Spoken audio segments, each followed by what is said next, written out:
Hello and welcome. The Obama phenomenon, it seems to be spanning the globe. Groups supporting US presidential hopeful Barack Obama have sprung up in countries as far apart as Brazil, Egypt and Singapore, pretty much everywhere in fact.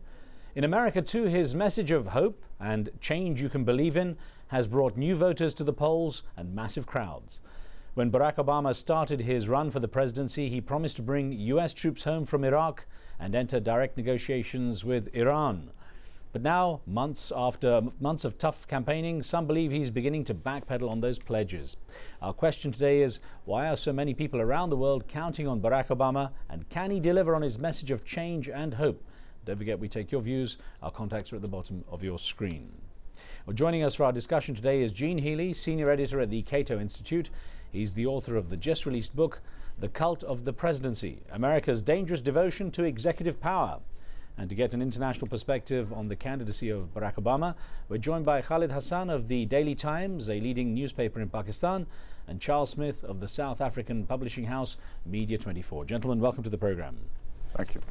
Khalid Hassan, I'd like to start by asking you, what is it about Barack Obama you think that's made him the big hope of so many people around the world who can't even vote for him?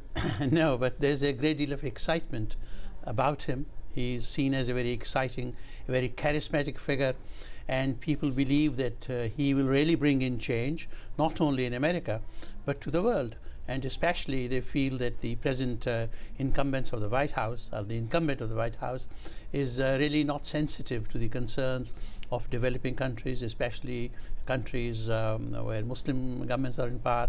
They feel that Barack Obama, given his background, will be sensitive to the concerns of the world beyond the shores of America. Now, he's got incredible popularity across the world. I mean, looking around different countries, they're absolutely. All... Yeah. What is it, do you think, that people are looking for from him? I think people want change. People want America to be more sensitive to other countries, smaller countries, developing countries. And you know, this democracy through invasion, which appears to be the Bush doctrine, and a sort of arrogance of power. They feel that with Obama, he will be softer. He will give a more humanized image of America, and American policy will change. They may be disillusioned, I hope not, but that's the way they feel about him. Gene Healy, your book refers to, in fact, your title includes the term America's Dangerous Devotion to Executive Power. I wonder to what extent you think we're seeing the rest of the world also regarding the US president in this way, I mean, with some degree of awe. Well, I think that has happened, and certainly we've seen an enormous concentration of executive power since 9/11. And Obama is running against that to some extent. But he's kind of a bundle of contradictions, because he's running, a lot of people think that he is going to be able to restrain the imperial presidency when he's actually running as sort of a reincarnation of JFK. There's a real contradiction there. He's raised, one of the problems with the presidency in American politics is the insane level of expectations that are placed on the office. And I think, unfortunately, Obama has raised expectations for the office higher than they've been in years, and higher than they really ever should be. I'll ask you a little bit later about the restraints that actually do exist on executive power, but I wonder to what degree you feel that the image or the credibility perhaps of the US president has been damaged under the presidency of George W. Bush, both at home and overseas. Quite a bit, I think. I mean, he's now his levels of popularity are around where Truman's were, you know, historically the lowest levels we've seen since World War II. And perhaps some of that has to do with the ambitious claims of executive power, and certainly a lot of it has to do with the Iraq War.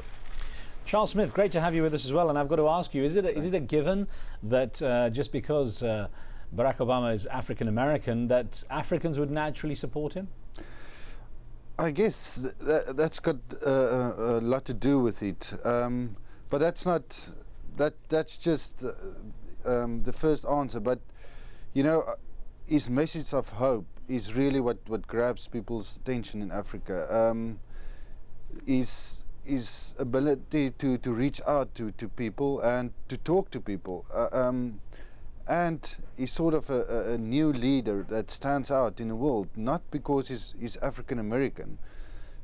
And African really needs someone to look up right now. We desperately lack of true leaders, and I think that's the reason. Charles, I wonder what do you think of, well, certainly, for example, South African people, and talking about your sort of your own base of your nationals, what do you think they expect him to do differently from his predecessors? With Zimbabwe and with AIDS, the whole AIDS crisis that Southern Africa is facing, and you know, I think he already gave an example what he will do when he's the new president.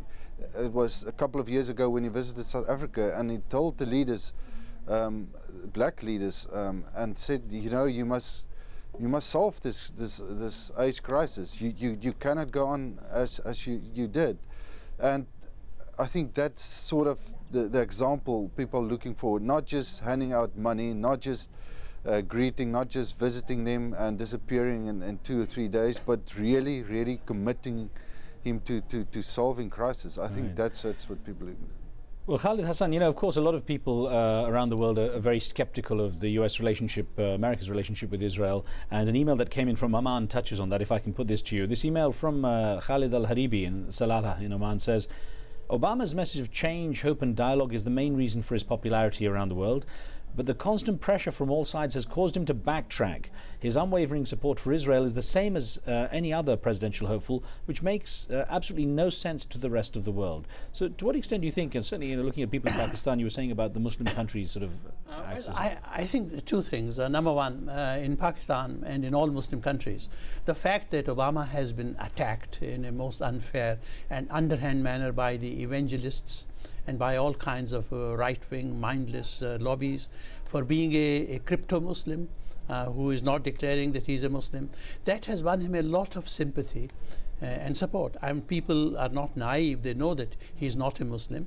He was not raised a Muslim, although his middle name, Hussein, which he doesn't use, is a Muslim name, is an Arab name. His first name, Barak, is also an Arab and a Muslim name. So there's a lot of sympathy for him. He is young, he is handsome, he is very eloquent, and when he talks, compare him to his rival, he really comes across as somebody very sincere. Do you think it should matter whether he's Muslim or not? I don't think he's a Muslim. He was raised a Christian. I mean, that's what I'm saying. But do you think it should matter whether he was a Muslim or not? Well, it seems to matter here because there's a lot of, he's being attacked all the time. I mean, there's so much hate which is spewed forth about him, and they say that he's a Muslim and he's hiding it. And I think that's going to hurt him with some people. It's very unfair. Gene Healy, an email we got which gives us a sense of how Americans see their image around the world, came in from Maryland here in the USA. And Dwight wrote in saying, if Obama becomes president, can he prove to the world that it can trust us once again and become a world leader? Or do we become the joke of the world again? Well, I think, you know, this conversation, like many conversations about Barack Obama, you know, there are buzzwords thrown around: hope, change. Obama has promised a new kind of politics. There's no such thing.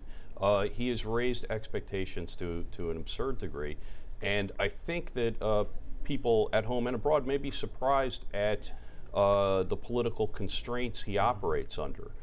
We invest these hopes in the office. We think it's going to heal the country and the world, and it often can't. I think we may find that Obama is more constrained than his campaign promises would suggest on things like Iraq and on even things like executive power. So he couldn't really deliver. You're saying that, you know, all these promises, he's going to have a hard time delivering. Well, the lesson of presidential politics is don't ever believe what's promised in a campaign.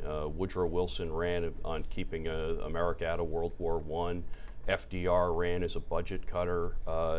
And Obama is going to be under very serious pressure because he will be perceived as quote unquote soft on terror.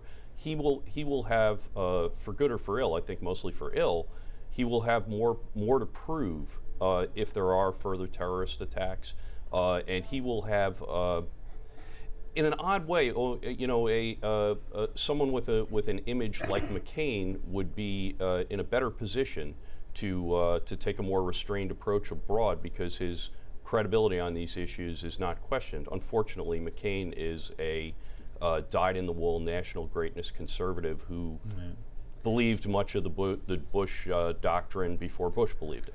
Well, an email for Charles Smith here that came in from a 73-year-old white male, which is not Senator Obama's normal demographic. And touching on this issue of candidates failing to deliver on promises, Paul Welch in Florida in the USA wrote in saying, Obama is the man to save this country and most probably the planet. The world sees Obama as our visionary. He should not backtrack on his promise to negotiate at the highest levels. And I wonder what worry there might be that he would fall into this trap of becoming a puppet to big business or to the lobbyists, as many people see the president in this country.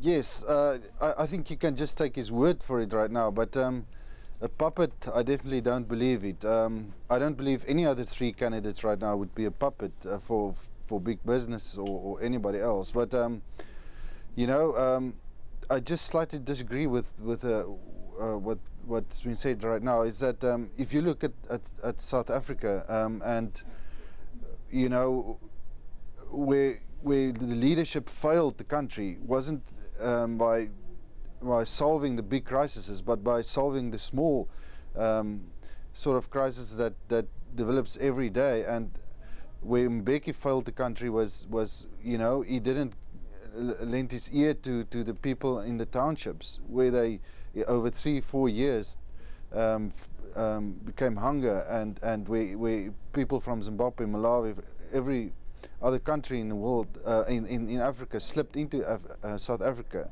And that's where Obama can make a difference, not by trying to solve all the Bush crises in one day, but just go and talk to people, listen to them, talk to them, and I think that would make an enormous difference in the first year.